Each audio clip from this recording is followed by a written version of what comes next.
I breathe out love. When I breathe in, I breathe in peace. When I breathe out, I breathe out love. Hum it with me now. When I breathe in, I breathe in peace. Yeah. When I breathe out, I breathe out loud. When I breathe in, when I breathe in, I breathe in peace. When I breathe out, I breathe out love. When I breathe in, when I breathe in, oh, I breathe in peace. Yeah. When I breathe out, I breathe out love. Oh, when I breathe in, yeah, I breathe in peace. When I breathe out, I breathe out love. When I breathe in, when I breathe in, oh, I breathe in peace. When I breathe out, I breathe out love. Brother David, Mr. Fortner, excellent, Brother Gillespie. Wow, what a voice. You could have given us a whole concert today. Welcome to Corey. This is my first time getting to meet him. Brilliant young mind and spirit. This church is always on the move. There's always something wonderful happening, new and fresh to me, and interesting, appealing, creative. And thank you for coming today, being tough enough and bold enough and brave enough to put your little mask on and come on out. Some people would say, I would go if it wasn't for the mask, but you came anyway. And those of you who are maybe a little smarter than us and stayed at home, we welcome you as well from all over the world. It's always so interesting to know that we can talk to people live from across the globe in different time zones. And that's very exciting to me and still new to the culture, a powerful experiment. We're supposed to talk about calling and vocation, which are the same, they mean the same thing. But I'm titling this, Do You Hear What I Hear? Good. And maybe do you hear it all? And I think we all do. The word here is the Greek word akouo, where we get the English word acoustics. And there is, the acoustics is that reverberation or resonation, the repetition or resounding of a sound, an energy, a feeling, a thought, a word. It's really about, and I want to sort of mystify and demystify the subject. When somebody says they're called, they usually are insinuating that a higher source or force, power, spirit, God, the universe called them.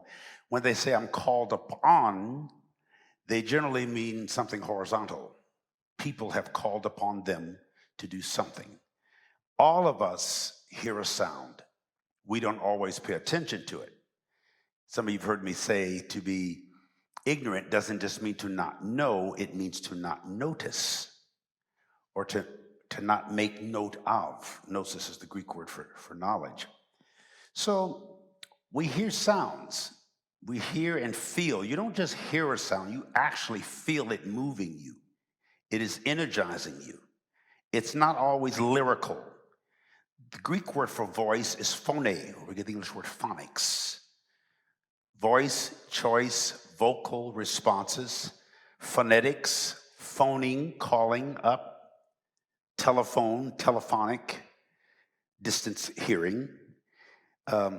Phonics is a sound uttered with resonance of the vocal cords and calls, the voice cords. Your voice has chords and calls, and the voice you hear, which no one may hear but you. One of the loneliest feelings on the planet, and yet one of the most powerful and luxurious feelings, is the aloneness. When you hear something that nobody else seems to hear, or if they do hear it from you, they don't seem to understand it the way you did. So we all feel that as individuals on this planet going through this experience. How we define our reality is how we're going to experience our reality. How we define our reality is how we are going to experience. It's what you think about you, not what other people think about you, not what your spouse or lover or partner or employee or employee, your siblings or children, what your pastors or friends think about you. What do you think about you? I often ask this question: what do you believe about you? Why do you believe that about you? And how do those thoughts about you add to or subtract from the quality of your life? How you experience yourself. So we're talking about a calling, a voice, a vocation. You invoke, invite, and invent. And you invent based on what you invite and what you invoke and what voice or vocality, a frequency you're in tune to. It doesn't always have to do with a profession. It usually does. A scientist or an inventor, a school teacher, a minister, a gardener will say, this is my calling. A doctor or nurse. Many of the medical professionals and first responders are doing what they do, especially in this critical time with the pandemic. They do what they say they're called to do, or they're encouraged to do. People will say, I just felt, I heard a voice. I heard a sound. I just had this sense. You have a sense, you have a sound, and then you say what you sense and what you hear. It just oozes out of you. At times you don't even realize it is. I think our pets can feel that. They seem to feel it more than anybody. There's a sense of knowing. Animals do have a sense, a sixth sense. We all have a sense. I think we're all probably clairvoyant, that we have a clear view, but we don't always recognize the view. Or we're afraid to recognize the view. We are telepathic. We hear sounds from a distance. We can feel and sense our loved ones sometimes, or somebody we're close to from a distance. Many parents who have children overseas sense something about the child, or who goes out on a particular night to party or to have fun. They just sense something. We all are sensitive people. We neglect the sixth sense, but it is there. We have a mind, we have a body, but we are spirit. We are essence. One of my favorite mystic mentors is Howard Thurman, and he says, don't ask what the world needs. Ask what makes you come alive and go do it. What the world needs is people who have come alive. People who have a sense of purpose, a sense of being, a sense of belonging, a sense of a calling or a coding, a cunning, a coming and becoming. That's all a part of who we are. Not only who have come alive, but those who remain alive, who know that they're alive and know what being alive means. To invoke, to invite, to invent. We're not just human beings looking for spiritual experiences. We are spirit having an earthly encounter. Have a mind, have a body. We are a spirit. We have a complex unity that makes us who we are. There's all kinds of tributaries to the river that we're in and to the river that we are or that we create. Excuse me. Daryl Ankel says this: you are a non-physical consciousness that is experiencing physical reality. We are non-physical consciousness. Conscience, science is the word that means knowledge. Conscientia in Latin, with knowledge. Conscience is a person with knowledge, not just faith, but with knowledge, with a sense of why you're here. I think we all come here knowing and then experience what I call spiritual amnesia between the womb and the tomb. We forget what we know and start believing what we're told. The only time I really panic is when I forget that I probably agreed to come to this plane or planet. this plane of consciousness. And then when I go through this panic, I get disoriented and I get crazy. But sometimes I think, wait a minute. I think I signed up. I'm having some kind of a spiritual deja vu. I think I must have agreed to come here. I'm not a victim of circumstances or creation or life. I'm a victor over all of them and through all of them. When you change the way you look at things, the things you look at change. All of us have a calling. Right. All of us have a summoning. All of us have an invitation and an invocation. You create one when you walk in a room because we're thriving with energy. Do not rely on the outer world as your measuring stick for your own spiritual growth. Rely on your response to the outer world to determine how much you have grown. There's a lot of things happening in the outer world. There's a lot of people reflecting and doing a lot of introflecting. Inner reflecting right now. We're doing a lot of it. We're having to. I went out and sat on my daughter reminded me it was a full moon or near one, so I went out last night late, like right midnight, and just sat on the terrace and looked at the moon, and light becomes quite interesting at night, never as much in day. The stars and the moon and the constellations and the zodiac, all that takes on a different meaning when you study it carefully. And you can never see things in the daytime that you see at night. And there's some things you can't see at night that you don't see in the daytime. But it's those night visions that have a different kind of clarity to them. Many of us are going through nighttime or dark times in our lives. The country, the culture, the planet is. Nobody seems to know we get so many mixed signals, it gets really confusing. They say one day you should wear it and one day you shouldn't wear it. And people are arguing about the vaccine and about the virus. The number one virus on the planet right now is distrust and confusion. Everybody got that one. We're all trying to figure out who to believe, what to believe. Too many voices, too many choices. So we have to go back to yourself. What do you hear inside? When I go through the worst experiences of my life, I hear that same sound, that same echo. You hear a sound. Faith cometh by hearing. That word is a cool, but you hear sounds. That word in Greek is akos. The English word is echo. And an echo is a sound out of the past. I believe that there was an original sound or signal. I'm sort of speaking esoterically. There's original sound or signal that we responded to and that we created when we left our mother's womb. When we passed down through the birth canal with all the trauma of that, having soaked and swam for 9 months in amniotic fluids, 90% of which by the time you're born is your own urine. You don't know that. You came here needing a bath. You don't need oxygen. Ask any physician. You don't need oxygen in the womb, but once you come out of the womb, you start breathing in oxygen. It's necessary to have oxygen in this new reality. We keep going through varying versatilities of realities. If you still react the same way to an old circumstance, I'm quoting Anka again, you haven't grown. It has nothing to do with whether or not that circumstance should be in your life anymore. Again, if you still react the same way to an old circumstance, you haven't grown. It has nothing to do with whether or not that circumstance should be in your life anymore.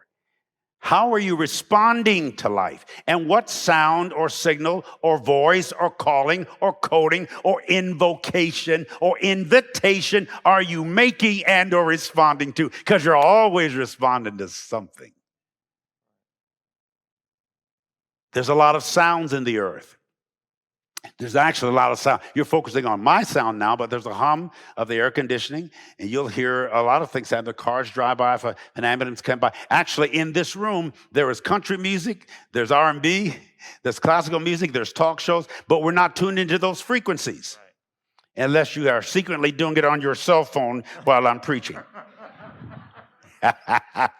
But there are all kinds of, if you have the right, remember the transistor radio days when you had to, with your own, manually, when there was too much, what do you call it, not frequency, but static, you would just twist it around. Sometimes I have to do that. I don't quite get the frequency. I'm trying to get into that flow, into that fluency.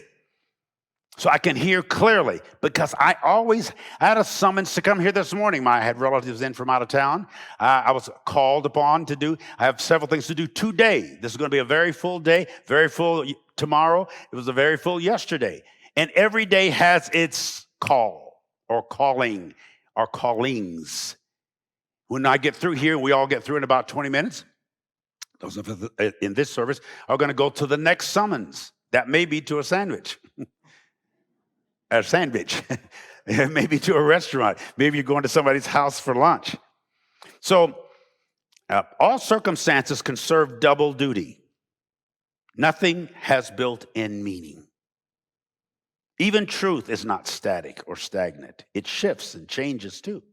Faith is functional, but not always factional, or factual, I should say.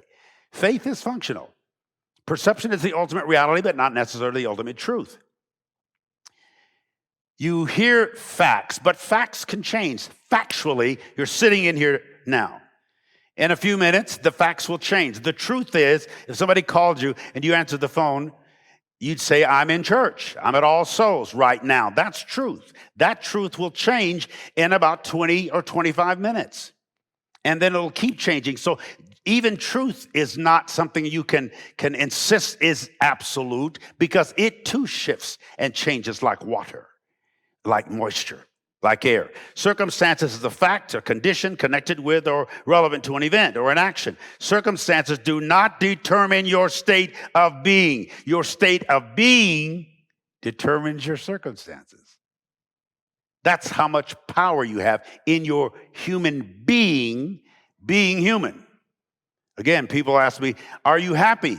And I don't say yes or no anymore. I just say, I'm happening.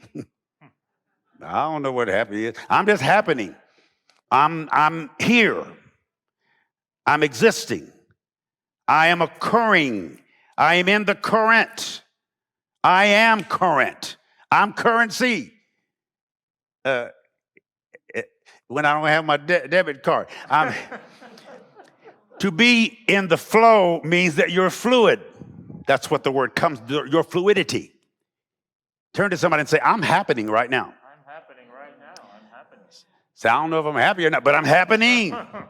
So I stopped trying, because happiness changed. I stopped trying to be happy. I just want to make sure that I'm aware, that I'm alert, that I'm existing, that I'm conscious, that I'm cunning, that I'm occurring, and that I'm in existence consciously. That's really important for us to know. Alan Bashar said this, everything is energy. And that's all there is to it. Sometimes this statement is attributed to Albert Einstein. Everything is energy, and that's all there is to it. Match the frequency of the reality you want, and you cannot help but get that reality. It can be no other way. It's not philosophy. It's physics. This is science. Everything is here and now, but in various states of visibility and invisibility, depending on the frequency that you are operating on. And that means the belief system, the definitions that you buy into most strongly. Your frequency is what you think about most frequently. Whatever you're constantly repeating or resonating, that echo that you can't avoid, it's just there constantly, then you create that reality for yourself. What voice or phonics or phonetics are you hearing? What phonics are you listening to? What phonics or sound or voice are you listening for? I'm not only listening to, I'm always listening for the next invitation, the next invocation, the next invention. Thoughts and words are powerful. They're creative. They are inventive. And you are a bundle of energy, thoughts and words. The Greek word for word is logos. The English word is logic or logistics. You are logistics in motion right now. You are energy in motion. Emotion is energy in motion. We're all emotional beings. You have to decide when and how, or even if you want to be in charge of your own life. We're not just victims of circumstances. We're victors over circumstances. That's a decision I learned a lot of that from my grandparents and great-grands, the ones that I knew who were closest to slavery, how many of them endured those unbelievable circumstances. I said, how did y'all get through it? Anger didn't work. They had to transcend. They had to pass beyond one reality over which they had no control and create another reality for themselves. That was the sustenance. That's how they lasted several hundred years until 1864 and beyond. And all people under circumstances right now, whatever they are, could be under a bridge in Del Rio, Texas. And when you have been out of Haiti and all these months with earthquakes, there's nothing to go back to. We're going to send planes to send them back to nothing. I just heard of this, one of our billionaire astronauts, quasi, taking people, and spending billions of dollars. Of course, they did give $50 million to, what's the hospital? St. Jude's Hospital.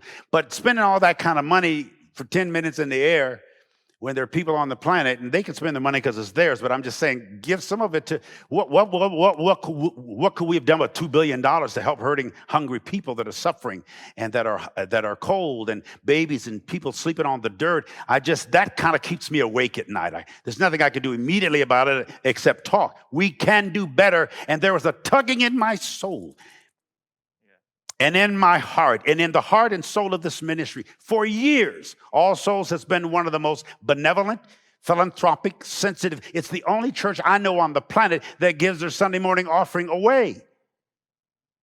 They don't even give it to me. They give it away. And we're going to receive one in just a minute, and it's not going to stay here. We give it out because our spirit, we love beyond belief. It doesn't matter what you believe. As long as you're doing something good, we're going to help you do it.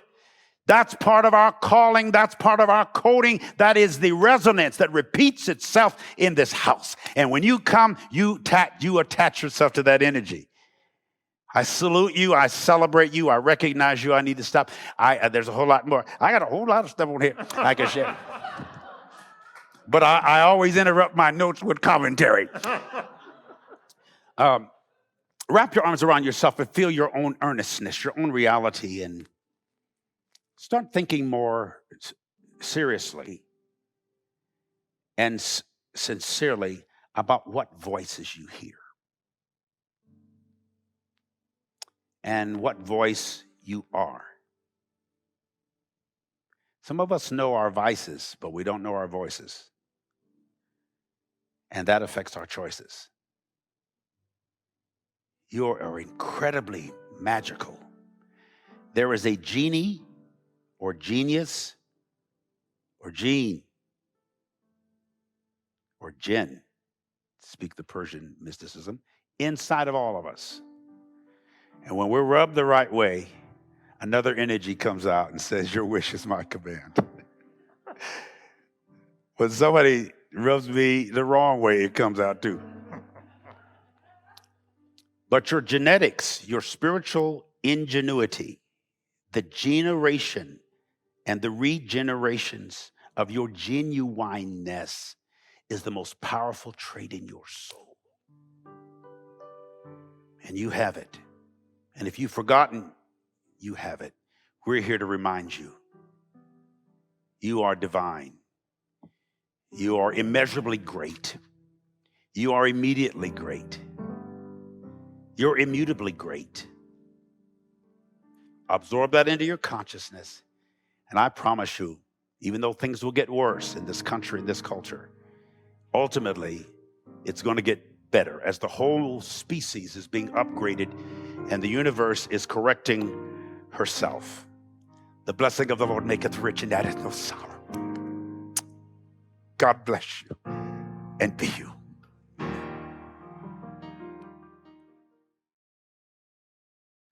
Thank you for joining us. For 100 years, All Souls in Tulsa has been a beacon of this free faith. We offer our services and programs freely online for all those who are interested.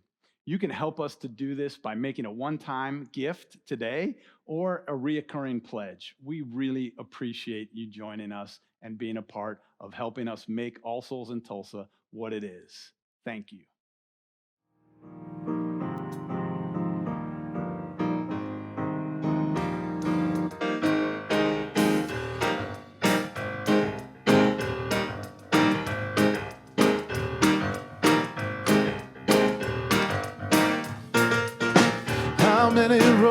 must a man walk down before you call him a man?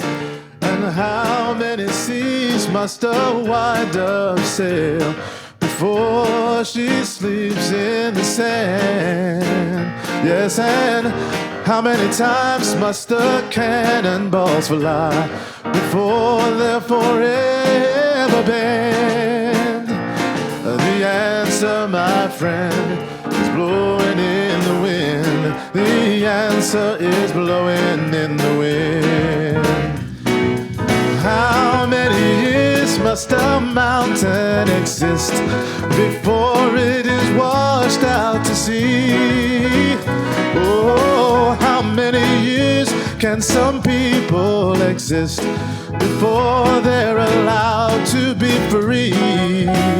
Yes, and how many times can a man turn his head, pretend that he just doesn't see? The answer, my friend, is blowing in the wind. The answer is blowing in the wind. How many times must a man look up before he can see the sky? Tell me, how many seas must a man have before he can hear people cry? Yes, and how many deaths will it take till he knows that too many people have died? Said the answer, my friend, is blowing in the wind. The answer is blowing in the wind.